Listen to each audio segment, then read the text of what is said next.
Hola, ¿qué tal amigas, amigos televidentes en Extra Plus? Un gusto saludarles, darles la bienvenida a esta edición Sumando Vigores, con la que estamos arrancando esta semana informativa en Extra Plus.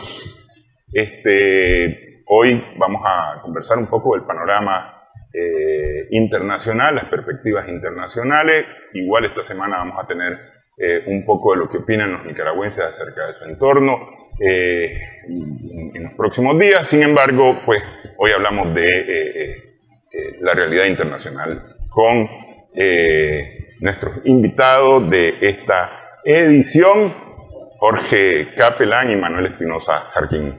Muchas gracias por estar con nosotros.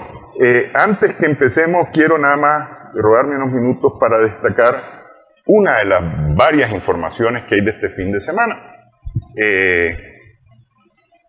Rogaban muchos grupos que el Papa Francisco se pronunciara sobre Nicaragua. Y efectivamente, en el Ángelus de este domingo, el Papa Francisco se refirió a Nicaragua y pidió una solución a través del diálogo.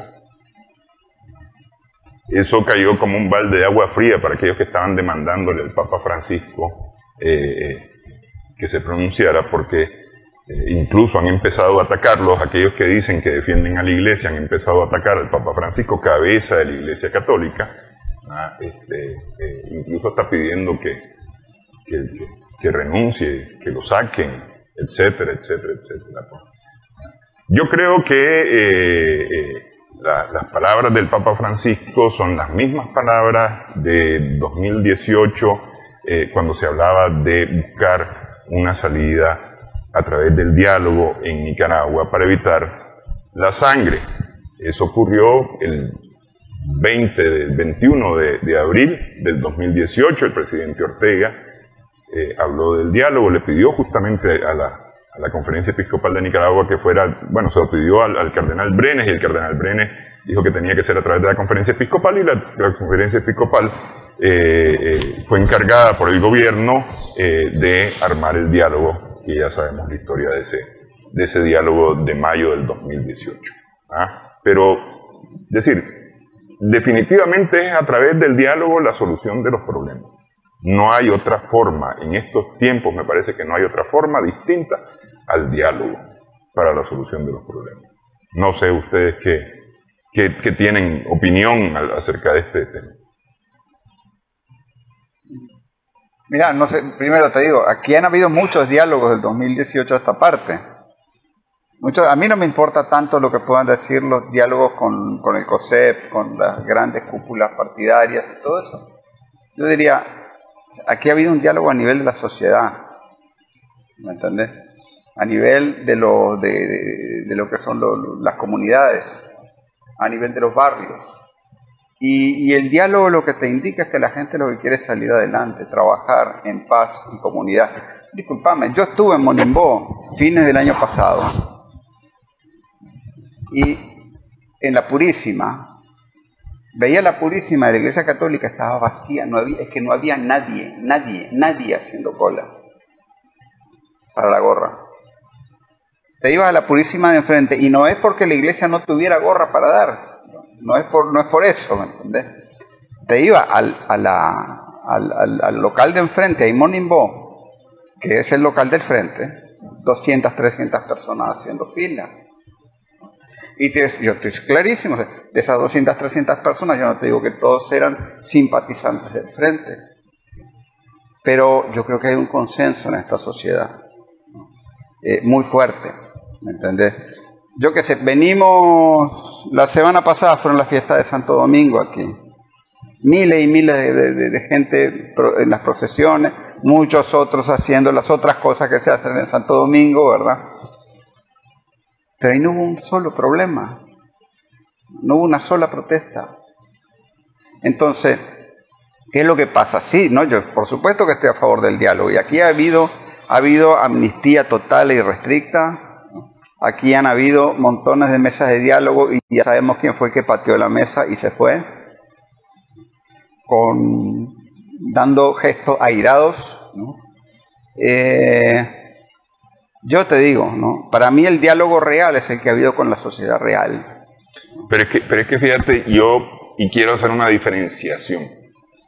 Hay diálogo y hay negociación, y son dos cosas distintas. Claro.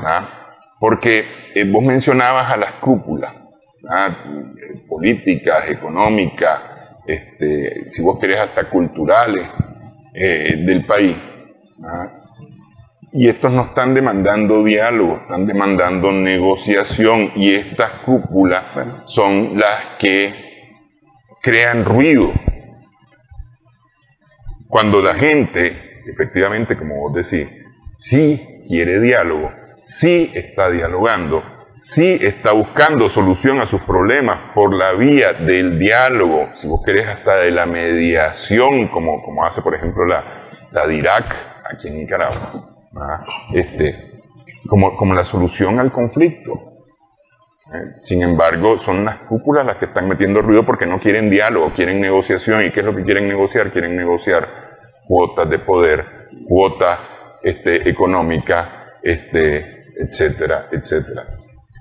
Pero el problema es que, yo te digo, no es diálogo. Lo que quería Álvarez, lo que quería no era diálogo, lo que quería era calentar la calle.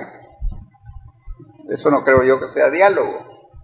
No, pero es que además no ha hablado de diálogo, en ningún momento ha hablado de diálogo. No, pues, tampoco, destituyente total. Sí. ¿Me entendés? O sea, no sé, ese discurso, a mí lo que me pareció interesante del discurso de Francisco, unas declaraciones que yo vi en el sentido de que decía, la religión no puede ser utilizada, ¿verdad?, para promover el odio. Dijo eso, la prensa no lo puso. En su artículo sobre las palabras del Papa Francisco, la prensa no puso eso, de que la religión no debe ser utilizada para promover el odio. Me parece que ese es un planteamiento muy fuerte de Francisco. ¿Entendés? Ahora, es un problema porque Francisco tiene un problema político ahí, porque la iglesia suya en buena parte está ocupada por Miami aquí, ¿no? Y algo él va a tener, es tarea de él ponerle cascabel al gato. Ahora, ¿qué es lo que a mí me parece, no? Que no se podía seguir tolerando esta provocación de Álvarez, de estar ahí metido en la iglesia día tras día, día tras día, día tras día, haciendo una barricada. No, el Estado tenía que actuar. ¿Entendés? Yo te digo, se le ha tratado de la manera más suave que se puede tratar a alguien que constantemente está promoviendo la guerra civil aquí en Nicaragua. Entonces, yo te digo sinceramente, esto es un problema que se va a resolver cuando se resuelvan muchas otras cosas en el mundo. Creo que es un problema que tiene que ver con la Iglesia Católica, con cómo la Iglesia Católica gestiona su propio poder a su interior, ¿no? ¿Cuáles son? Porque la verdad es que Francisco está dentro de un campo minado ahí en la Iglesia Católica, hay que reconocerlo.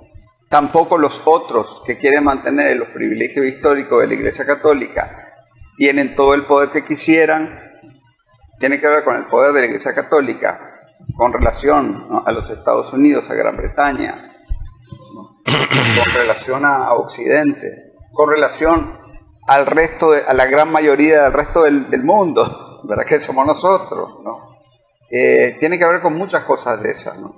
Y yo qué sé, seguirán tratando de armar actos de propaganda política, de querer calentar la calle, y en la práctica social se van a ir aislando cada vez más y cada vez más, y cada vez van a ser unas voces más chillonas pero más débiles.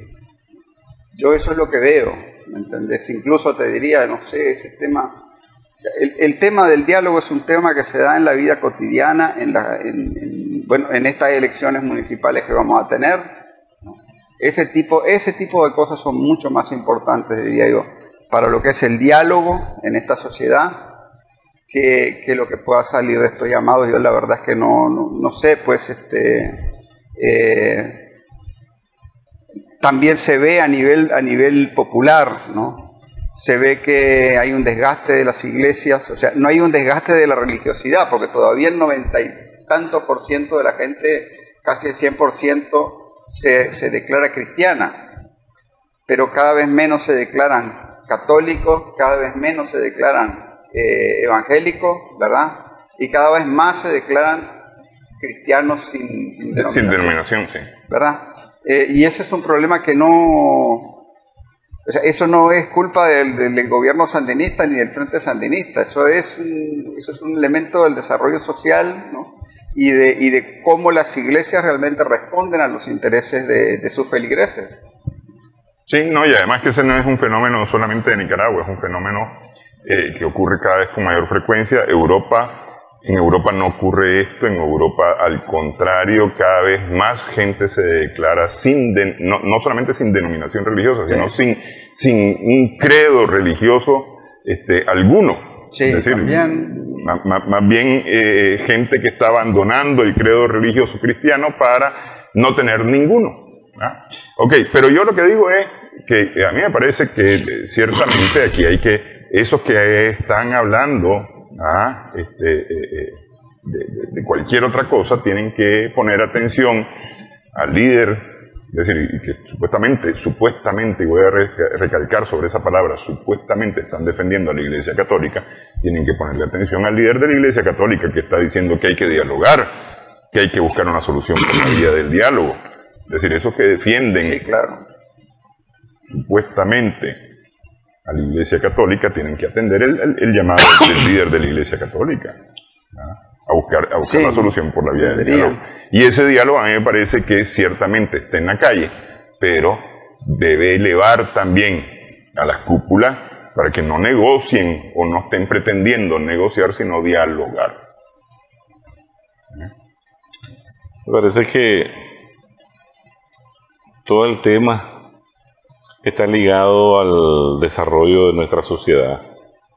Como bien decía vos, en Europa, desde hace siglos, hay una desconstrucción del papel o el rol de lo divino como algo absoluto que tiende a jugar en el desarrollo de una sociedad, ¿verdad? Hay una época de renacimiento, hay una época de industrialización que deja entrever de que no es todo aquello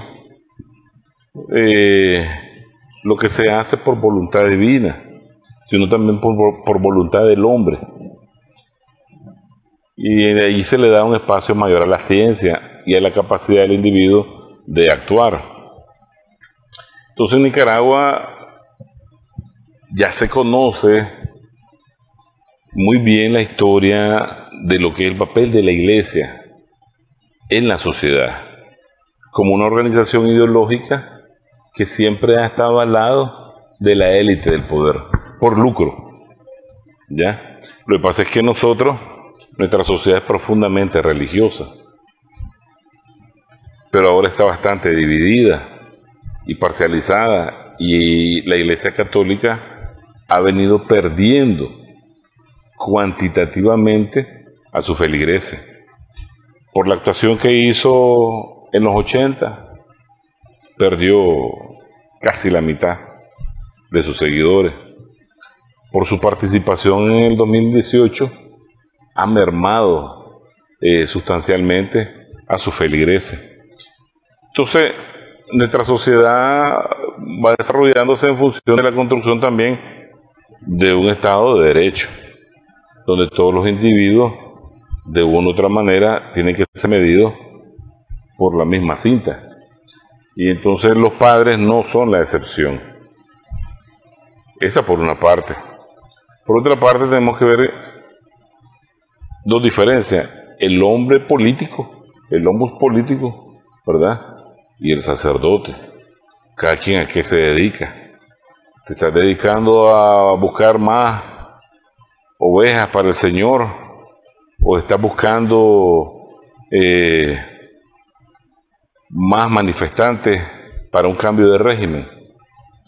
Y aquí no puedes separar las cosas. Primero vimos la actuación de la Iglesia en el 18, prácticamente dirigente, o sea, dirigiendo, decía uno, el golpe hasta el núcleo, ¿verdad? Que es prácticamente donde estamos cerca, a que la gente se tomara, atacara. Eso lo hace un hombre de fe. Sí.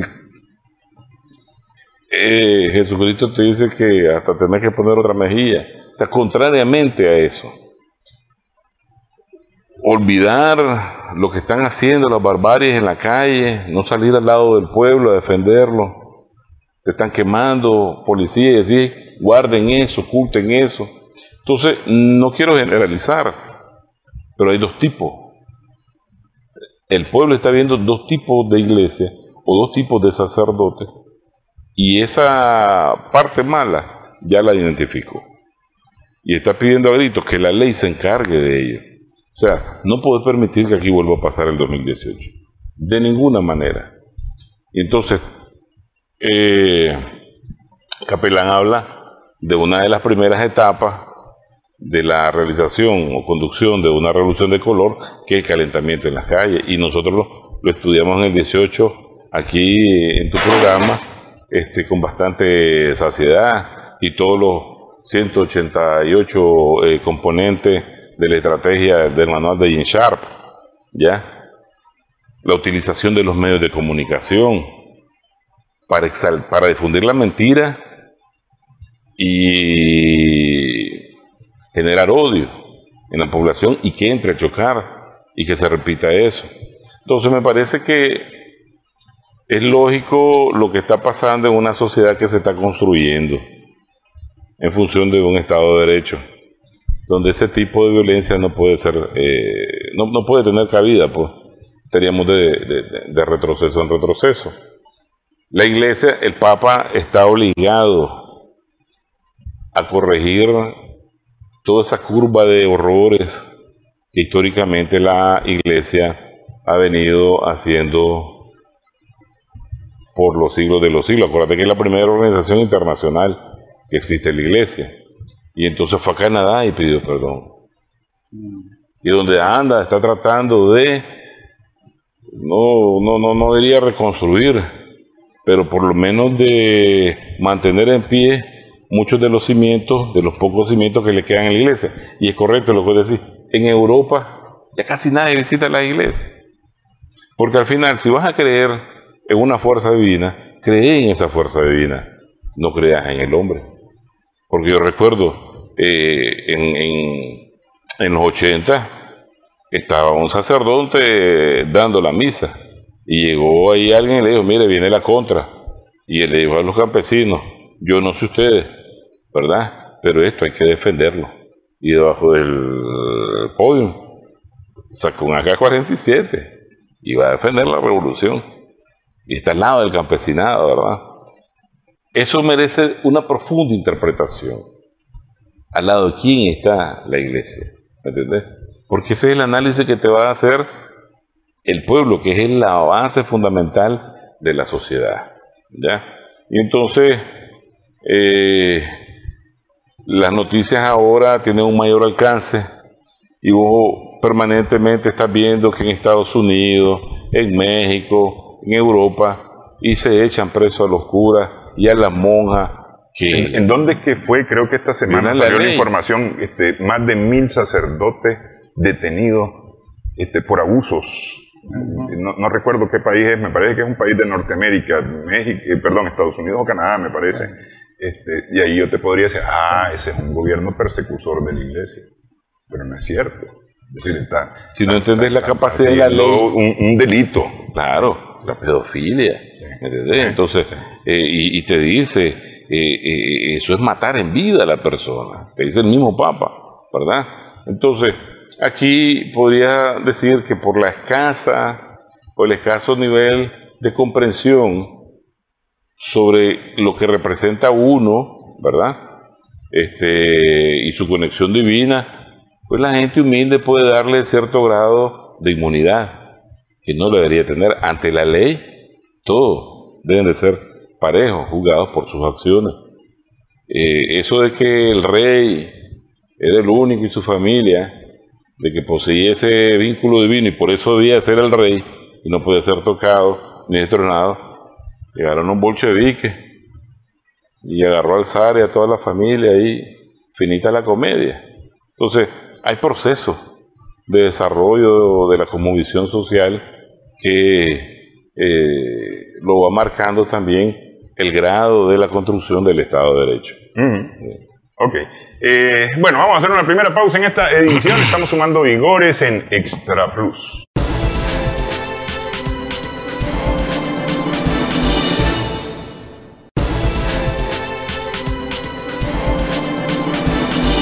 Continuamos sumando vigores en Extra Plus. Estamos conversando con Manuel Espinosa Jarquín, Jorge Catalán. A ver, el viernes a la noche, supimos de un atentado en Rusia, en el que matan a la hija de un analista, un ideólogo, un estudioso ruso, Alexander Dugin, con una bomba en su vehículo. Es decir, cosas que tal vez hemos visto en las películas de acción, pues en las películas de espionaje, que ponen bombas a las familias, incluso hasta en El Padrino lo vimos, ¿no? Las bombas en los vehículos. ¿Qué hay ahí? Es decir, y además en territorio ruso. Bueno, según Rusia fue Ucrania. Ya tienen el nombre de la mujer, una ucraniana que ingresó a Rusia en los días anteriores al atentado.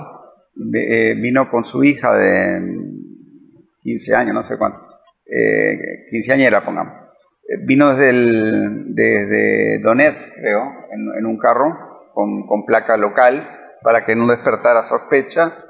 Llegó, alquiló un apartamento en el mismo edificio donde vivía la hija de Dugin, y después del atentado inmediatamente se regresó vía Estonia, creo que Estonia, con otra placa. Le cambió las placas al vehículo y se regresó.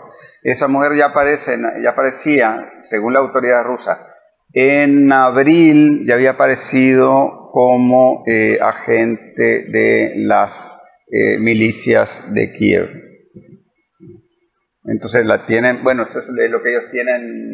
Que entró con identidad falsa. Entró con identidad falsa, sí. Sí. Entonces eso es lo que ellos tienen, pues, y están acusando a Kiev directamente de ese atentado. Ok. Está difícil, la historia está difícil, me parece a mí, porque no acostumbramos ver mujeres haciendo estas cosas.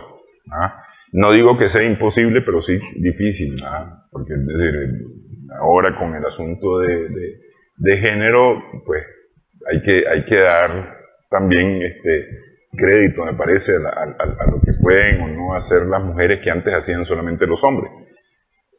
Vamos a suponer que fuera así. A mí me parece que de alguna manera sí tiene que ver con Ucrania. Yo creería que sí tiene que ver con Ucrania. Y entonces eso me lleva a preguntar, ¿esto complica las cosas con Ucrania todavía más? Yo creo que, bueno, quiero antes de pasar a este tema, algo que me tiene dando vuelta a la cabeza, lo que decía Jorge sobre la fila que él vio de la iglesia, donde habían unos frente de la otra. En esa fila vas a ver hasta evangélicos, hermano. Sí, no, aquí... pero eso como entremés, ¿verdad? Y después ya pasan las policías y ya pues se vuelven a separar, pues los primos. Mira, yo he tenido la gran honor de conocer al maestro Dugin de manera personal. Muchos viajes que íbamos a encuentros de preparación sobre el nuevo orden internacional, de diplomacia pública. Nos ha brindado unas 3 charlas bastante extensas, y el mes pasado desde el CREI yo personalmente lo entrevisté con el director de ACATV, un argentino, se llama Marcelo Ramírez, que estamos haciendo con Jorge ahí varios programas en YouTube, en los canales de YouTube. Y entonces Alexander Dugin es un estudioso, un científico político contemporáneo y sobre todo de la geopolítica. así como conocemos a Halford Mackinder, del famoso Harlan, que aquí lo hemos hablado, a Rudolf Heilen, que es el padre de la geopolítica, o a Spikeman, a Mann, de la geopolítica naval, de la fuerza naval y todas esas cosas, o al polaco Zbigniew Brzezinski, que es norteamericano, el asesor de seguridad nacional de Carter. Dugin es un estudioso contemporáneo, formulador del concepto del multipolarismo, que ahora está en boga. Cuando lo formuló, nadie daba un peso por ese concepto teórico, ¿me entendés?, de la geopolítica. Ahora, y en las universidades, en el mundo académico, y los líderes en su discurso están apostando a la construcción de ese nuevo orden internacional que sustituya al orden unipolar, injusto, agresivo, criminal, violentador del derecho internacional, por algo más justo. No tiene nada que ver con el socialismo ni lo que nosotros... Es un orden más justo, más simétrico, de mayor respeto en las relaciones internacionales, de grupos, ¿verdad?, de fuerza que están liderando el orden internacional. Y la fuerza de la idea es más efectiva que un cañón o que 100 tanques. Por eso muchas veces te dicen que un hombre equivale a lo que vale un ejército, ¿ya?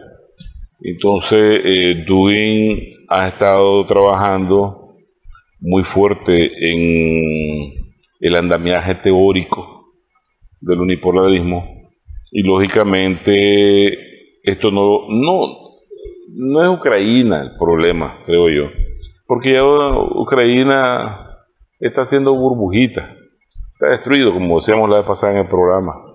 Ahí le están dando suero la OTAN para que se prolongue más su agonía y desgaste más a Rusia en una guerra, pero que tiene ya un final contado, pues. Incluso si se mete Polonia, el final de Polonia va a ser igual que el de Ucrania. Si decía un norteamericano, un analista militar de inteligencia norteamericano, se me escapa el apellido ahorita, que ningún país de la OTAN pudiera ganarle a Ucrania, mucho menos a Rusia, ¿ya? Entonces, el problema para el mundo occidental es la idea que está proponiendo, o que ya propuso Dugin y que ya tomó fuerza, ¿ya? No hay escuela en las relaciones internacionales que no conozcan ya este concepto. Entonces, es un problema que te tiende a ubicar a enemigos mayores. Pero es tan fuerte. El SBU ucraniano, el Servicio de Seguridad ucraniano, sí lo puede hacer, porque una operación terrorista la puede hacer X o Y organización, ¿ya? Y entre más pequeña sea, más difícil para la contrainteligencia detectarla. Pero esto tiene su firma, ¿me entendés? Y entonces, al inicio se hablaba del MI6 británico, de la CIA, y quienes conocen cómo esto firman en este tipo de operaciones terroristas te los pueden identificar con mucha mayor facilidad. Entonces, Dugin no es un problema para Ucrania, ¿me entendés? Es para el modelo, para el poder occidental como tal. Por eso te pregunto, ¿es tan fuerte el pensamiento de Dugin como para convertirse en algo tan peligroso que debe ser eliminado? No, el problema aquí, él es un objetivo, como puede ser Putin, como puede ser cualquier líder, ¿me entendés? El problema aquí radica también en una fisura de seguridad que hay dentro del mismo aparato ruso, que por ahí hay que revisar. Lógico, RT no te va a publicar eso, ¿ya? Pero en el análisis sobre ese suceso trágico, tenés que crear un árbol cognitivo y comenzar a ver cada rama qué pasó, por qué pasó, y quiénes están detrás y todo eso. Acordate que esto es un mundo de espejo oblicuo, y las acciones se hacen hasta con falsas banderas. Entonces resulta que un análisis post factum de una operación de esa, pues es más fácil decirla, ¿verdad?, analizarla que anticiparla, se entiende. Pero la complejidad de esto está en la vitalidad de la idea, que está hoy. Vos entras a las redes sociales y pones ahí en internet también multipolarismo. Y es un debate enorme a todos los niveles, ¿me entendés? ¿Pero por qué? Porque ya es una necesidad. Pero además de una necesidad, es una realidad. O sea, la característica del modelo unipolar es lo que se está gestando ahorita y parece que es la forma más viable del planeta a llegar. La multipolaridad. La multipolaridad. Entonces es un golpe al ideólogo, ¿verdad? Al hombre que ha sido asesor de gente de la Duma y de Putin, etcétera, etcétera. Pero es un golpe como de advertencia, seguir propagando esta forma de pensar y el siguiente sos vos, porque es decir, porque si es tan peligroso ese pensamiento, la lógica salvaje sería eliminar al origen del pensamiento, no a la hija. Claro, pero lo que pasa es que es importante mencionar aquí que, o sea, Daria Dugina, que es la hija de Dugin, tiene también un peso específico importantísimo, o bastante importante en Rusia, ¿no? No solamente que ella ha sido no solo era periodista, ¿no? Periodista y todo eso, sino que debatía sobre los mismos temas, ella defendía las ideas de su padre, era muy conocida por eso, ¿no? Y también a nivel científico era muy destacada, ¿no? Entonces era una persona, en realidad, ella era una persona muy respetada en Rusia, ¿no? A pesar de sus 30 años escasos, ¿verdad? Entonces yo pienso que, bueno, un valor de esa acción terrorista era mostrar, miren, podemos perseguir las ideas rusas, ¿no? Hasta en el mismo corazón de Rusia. Ese es un punto, ¿no? político para hacer en ese tipo de acciones, ¿no? Por lo que se informa, bueno, básicamente la mujer esta que se metió con su hija, ¿no? Con su hija de mampara, o sea, para ver que no estaba buscando nada peligroso, ¿no? En realidad parece ser una acción relativamente modesta, ¿no? Lo que pasa es que hay que ponerle una bomba de 40 gramos de dinamita a un carro. Eso no es cualquier cosa.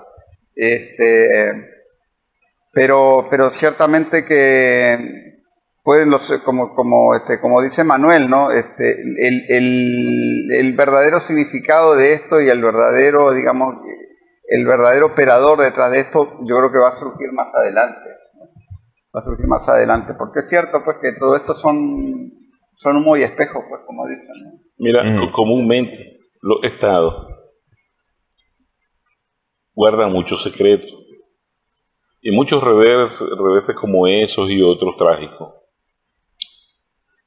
tratan de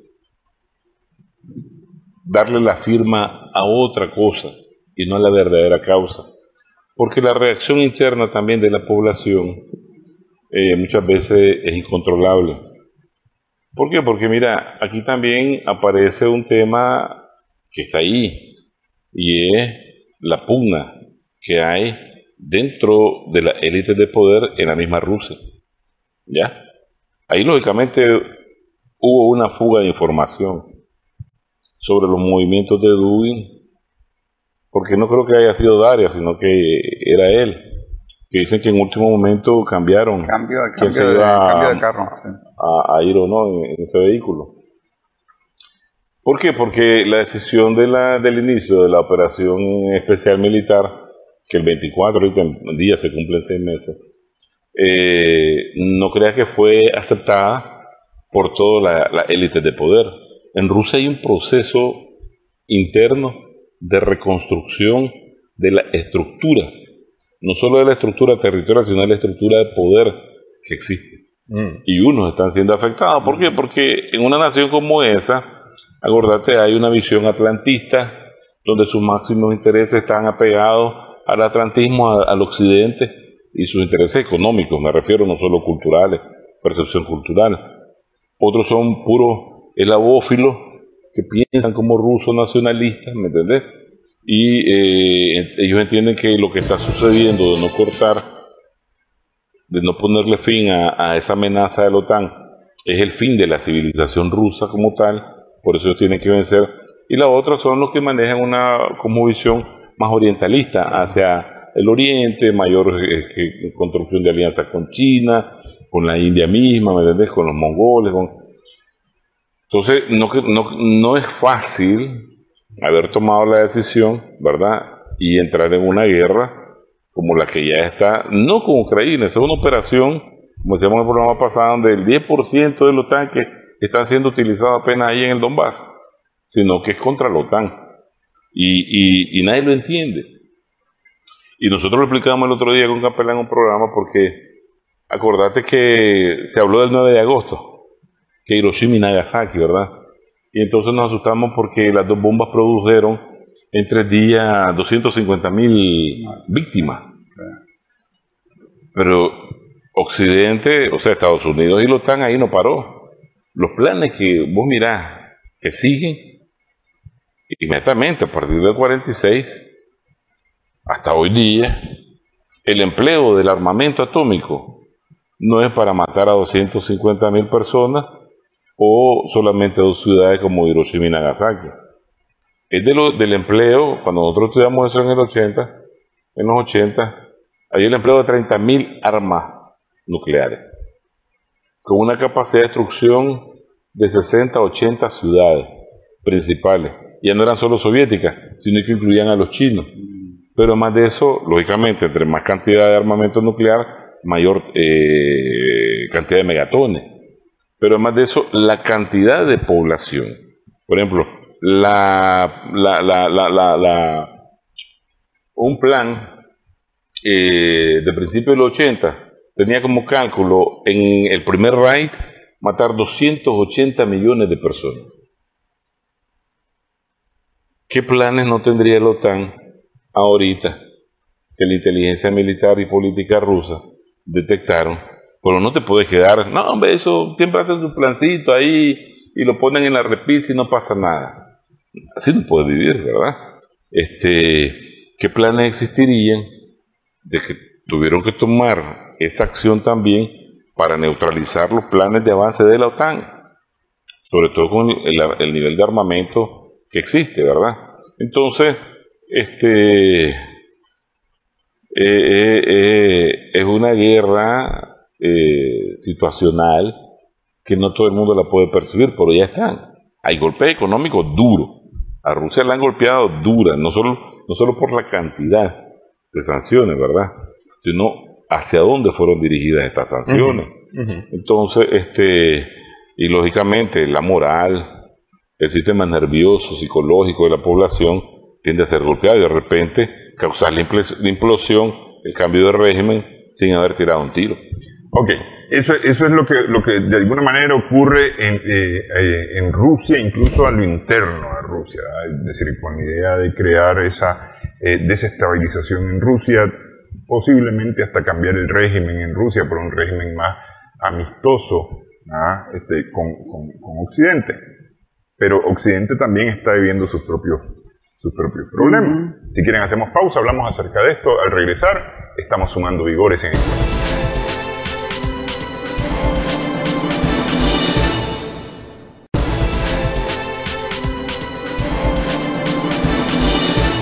Continuamos sumando vigores en Extra Plus. Estamos conversando con Jorge Capelán y Manuel Espinosa Jarquín.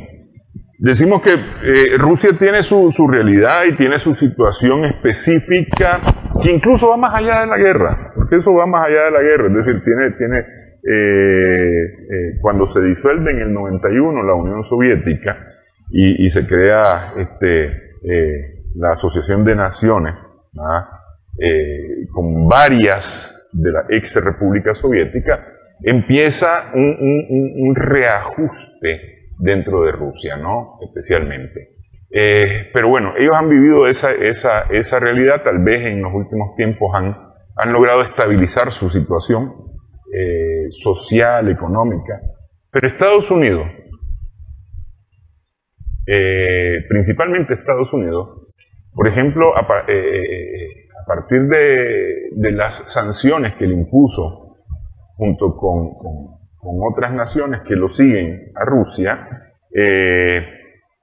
más bien se ha visto complicado. Es decir, a ver, ha hecho esfuerzos el presidente Biden por detener la inflación, por detener la caída de la economía, y está a punto, si no es que ya está en recesión y con inflación que está disparada.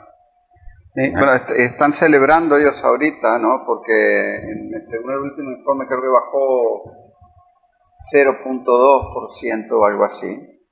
Pero el índice de precios al consumidor, o sea, la inflación, se mantiene en unos niveles históricos, ¿no? Histórico, mucho más alto de lo que ha habido, ¿no? Desde por lo menos los últimos 20. En los últimos 25 años no ha habido una inflación tan alta, ¿no? Y el petróleo, es cierto, ha bajado de 120 a 90, pero el gran problema ahorita es el gas, ¿no?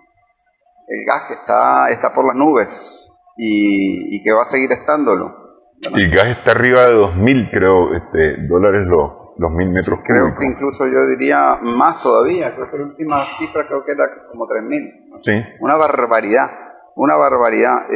Y eso obviamente que te influye toda la economía. Eso es para el caso especialmente de los europeos, ¿no? El problema que tienen los estadounidenses es que todo el gas que ellos están sacando y que están mandando a todos lados es gas de fracking, y eso, mira que eso te genera unos costos ecológicos y ambientales brutales, ¿no? Fíjate que es interesante que por ejemplo, el índice de precios global de todas las commodities interanual, ¿no? Ahorita anda por el 51.6%, ¿no? Bajó un poquito los últimos, desde los días más álgidos de la guerra, ¿no? Pero igual, eso va a subir, pero fíjate, está el 51.6%. Y no había estado tan alto desde enero del año 2008, cuando fue la crisis que se cayeron las torres gemelas financieras, ¿verdad? De Lehman Brothers. Y todavía está un poquito más alto que en aquel entonces, o sea que es muy seria la situación, ¿verdad? Es tremendo estos datos, pero es que hay un problema, porque pero es que al final van a lograr controlar y con la Reserva Federal metiendo más plata, ¿no? Si la Reserva Federal de Estados Unidos sube las tasas de interés, ¿no? Va a poder, antes tenía que meter más plata cuando estaba la flexibilización cuantitativa el año pasado, ¿no? Bueno, ahora lo que hacen es subir las tasas de interés. Subiendo las tasas de interés va a poder frenar la inflación. Eso en realidad es falso, porque la Reserva Federal no tiene la capacidad para influir directamente sobre la inflación, cuando la inflación está promovida, como hoy en día, no porque la gente demande más dinero, no porque el mercado mundial esté demandando más cosas, sino sencillamente porque los productores no pueden producir suficiente. Las cosas se ponen caras porque los productores no pueden producir lo suficiente. ¿Por qué no pueden producir lo suficiente? Bueno, por un lado, por todo lo que pasó en el 2020 con lo de la COVID, que todas las cadenas de distribución fueron afectadas, ¿verdad? Y en segundo lugar, obviamente por todo este problema de las sanciones contra Rusia y de todas las distorsiones que ha traído con el precio del petróleo y todo lo demás, y la incertidumbre. Entonces, ¿qué es lo que pasa, no? Lo cierto es que aquí hay corrientes de fondo en la economía estadounidense desde hace 50 años, que la economía estadounidense y la economía estadounidense y mundial se ha financiarizado en los últimos 50 años. Pero también el problema es que hay una tendencia general, ¿no?, a una decadencia en la productividad. El capitalismo hoy en día cada vez produce menos, tendencialmente. Y fíjate que hay unos datos muy interesantes, porque ¿qué es lo que puede producir un aumento en la productividad? Un aumento en las inversiones, que implique una mayor producción por hora de trabajo. Ahora, el problema es que desde los años, si uno se pone a ver, ¿no?, la estadística de de la inversión privada y pública, ¿no? De los últimos, digamos, de 1930 a esta parte, ¿no? Hace una curva, ¿no? La curva tiene su altura máxima en los años 60, 70, y después empieza a caer irremisiblemente, la inversión productiva, no financiera, sino la productiva, o sea, en la inversión total menos sector financiero y armas, ¿no? Y uno empieza a ver cómo empieza a bajar toda esa tasa de inversión. O sea, es un capitalismo que por sus propias contradicciones es cada vez menos capaz de producir, ¿no? Y es lo que estamos viendo hoy en día, ¿no? Que lo que ha habido en realidad de los años, fíjate que, mira, la tasa, si uno ve la estadística de 1945 hasta 2022, ¿no? Uno ve cómo empieza a bajar la tasa de beneficio del capital, ¿no? Se ve claramente, ¿no? Y hoy en día está en un 11.5%, que históricamente es bajísimo. Por ejemplo, te puedo decir que en 1945 era de 22, era el doble, ¿no?, de lo que es hoy en día. Lo mismo también en 1966, ¿verdad? Y después empezó a bajar. La cosa es que hoy en día estamos en un mínimo histórico. Entonces, ¿qué es lo que pasa? El capital en su conjunto, si no tiene un móvil político que lo obligue, siempre va a buscar cómo especular en vez de buscar cómo producir, ¿no? Y por eso vemos lo que vemos hoy en día, que el capitalismo cada vez produce menos, los precios suben, no porque la gente demande más o porque tenga demasiada plata, sino sencillamente porque no se está produciendo lo suficiente. Ok, no se está produciendo suficiente significa que no puedo satisfacer las necesidades de mi población porque yo no produzco lo suficiente. Eso me lleva a aborazarme. Entonces, como yo veo que Jorge y Manuel sí tienen, los voy a garrotear para quitarle, porque no me quieren vender. Sí, eso tiene todo un montón de consecuencias sociológicas y políticas a lo interno de esa sociedad, y por eso es que se matan y vemos todos esos tiroteos ahí, tan bárbaros. Pero es que además esos tiroteos, yo no sé, hay otras cosas, me parece a mí, en medio, ¿verdad? Es decir, pero, a ver, vamos a ver a un Estados Unidos, un Inglaterra, incluso una Europa más aborazada sobre los pueblos del hemisferio sur. Y digo del hemisferio sur porque ahí estoy metiendo a África, que está produciendo, estoy metiendo a América Latina, que está produciendo. Dalo por descontado, las guerras del agua, por ejemplo. Brasil enfrenta un reto geopolítico real, ¿no? Hay planes reales de quitarle un pedazo, de quitarle la Amazonía al Brasil, es decir, los brasileños no son capaces de manejar, ¿no? De manejar su propia agua. Entonces nosotros tenemos que ir a salvarlo, ¿verdad? Y con ese pretexto controlan el monopolio del agua dulce en América Latina y para muchas otras partes del mundo.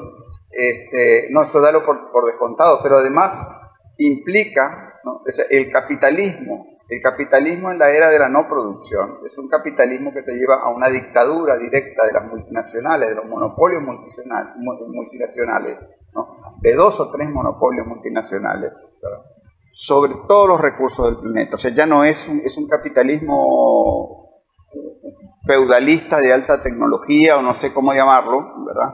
Pero básicamente lo que ellos quieren es que haya menos gente en el planeta, controlar todos los recursos, ¿verdad? Y básicamente imponer una sociedad de castas a nivel planetario, pues, ¿no? La clase corporativa global, que sea esa clase, ¿verdad? O digamos la crema de la crema de esa clase corporativa global, que sea la que tenga el control de toda la sociedad. Eso es básicamente. Pero eso no va a resolver absolutamente nada en cuanto a las necesidades que tienen las poblaciones. Pero que las poblaciones son prescindibles. No, las poblaciones son exterminadas. Funciona cuando te exterminan la población. Ese poder profundo, no el estado profundo, el poder profundo, ¿verdad? Se ha venido preparando para la situación que vivimos desde hace rato. Claro, nosotros nos alegramos cuando leemos o escuchamos que van para abajo, van en un serio declive.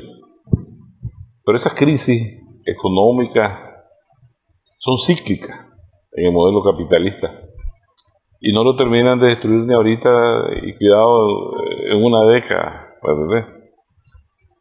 Porque su fundamento es especulativo y está bien oculto en una serie de entramados académicos sobre cómo funciona la economía, porque es interesante cuando escuchas a un profesor de economía, ¿verdad?, cómo él te explica cómo funciona la reserva, la deuda pública, los intereses, y entonces está una serie de razones tan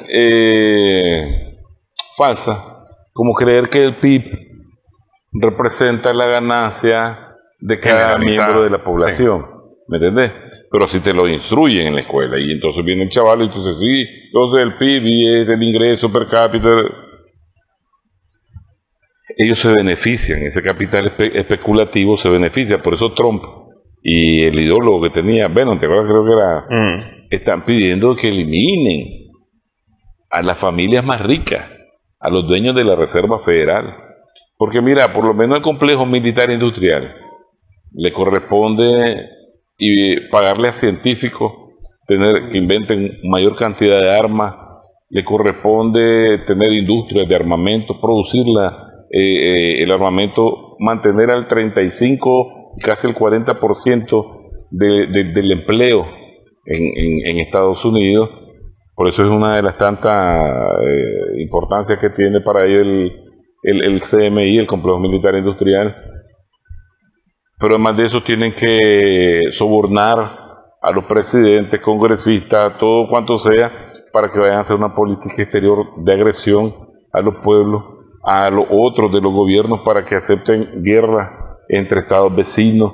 Mira, Latinoamérica, todos en el sur tienen tremenda cantidad de ejércitos. El único enemigo que tienen es su población, a la que le reprimen. Pero Perú no ataca a Argentina, Argentina no ataca a Brasil, ¿me entendés? Yo no veo a Uruguay contra un gasto enorme que beneficia solo al negocio del complejo militar industrial. Miren el caso ahorita de Ucrania, están quitándole todo el arsenal a la Europa Oriental Socialista, que se la manden a Ucrania para ellos venderle su nuevo armamento. Es que eso de las armas de Ucrania es un tema, es decir, que echa sangre, pues, porque es decirle, se están deshaciendo de todo el armamento viejo, sí, y lo están vendiendo a Ucrania, porque lo están vendiendo. El asunto es que se lo están vendiendo a Ucrania, no es que le están regalando a Ucrania, que en los titulares pareciera, en los titulares de Occidente pareciera que es que Ucrania está recibiendo la gracia de Occidente, la solidaridad de una cantidad de armas que al final de cuentas se las están vendiendo, y además se las venden a precio de arma nueva. Es decir, el problema es que te dicen, lo que nos ocurrió aquí. Toma estas armas, mañana me vas a pagar. Sí. El precio que te van a cobrar mañana. No, si no se las regresas, la van a pagar. Pero es lo que de repente nos ocurrió aquí, ¿no? Es decir, aquí hubo un momento en los 80 que lo que teníamos era Enfield. De verdad, los Enfield de la Primera Guerra Mundial. Y eso era lo que teníamos aquí en Nicaragua en los 80, los Enfield. Entonces, yo lo que te decía es que igual al Silicon Valley le toca tener científicos, comercializar tecnología, estar buscando la tecnología de punta para competir con esto, con lo otro. O a la industria farmacéutica le toca tener científicos, laboratorios, inventar virus, tirárselo al planeta, y todo tiene la racionalidad de terminar al planeta. Pero la parte especulativa de ese poder profundo que es Wall Street, solo imprimen. Y entonces, ¿qué pasa? Ellos en la pandemia y pospandemia mantuvieron la mano de obra norteamericana en su casa. Y te llega el chequecito, y te llega el chequecito. Ellos mismos se endeudan, pero pueden vivir con eso. ¿Me entendés? Entonces, a mí me parece que lamentablemente va a durar el mundo multipolar. Inclusive no te dice que el capitalismo desaparece, pero te decía que no es ni socialista. Ya se van a mantener estructuras del andamiaje mundial, del orden mundial, pero también a la par de nuevas que lo vienen superando o complementando o ganando mayor grado de acción a nivel mundial. Entonces, lo del gas, yo recuerdo que hace 2 o 3 años hablamos en una conferencia en una universidad pública y le dijimos cómo se estaban preparando los norteamericanos y cómo se convirtieron en los mayores productores. ¿Me entendés? Entonces, si vos producís, tenés que vender. Y entonces ahorita ellos desde hace rato están compitiendo y con los mismos amigos de Arabia Saudita y con los mismos europeos están proponiendo gas, ¿me entendés? Y todo eso, haciendo los clientes y sacando fuera del juego a los rivales en esa esfera. Entonces algo planeado, igual que la guerra, igual que la crisis económica, sí, que la población está mal, que los europeos están bien mal, ¿me entiendes? Que no le ha funcionado las sanciones con Rusia y esto, han creado algunas respuestas todavía no totales. Sí, es cierto, no se puede negar. Bueno, a ver, desafortunadamente el tiempo nos voló en este programa. Quiero agradecerles esta platicada. Yo sé que quedamos aquí inconclusos en algunos temas, claro, pero bueno, agradecerles esta presencia en esta hora. A Manuel, a Jorge, siempre es un gusto poder platicar con ustedes. Gracias, Néstor. Gracias a nuestras amigas, amigos también televidentes por su sintonía. Esperamos que el programa haya sido de provecho para ustedes.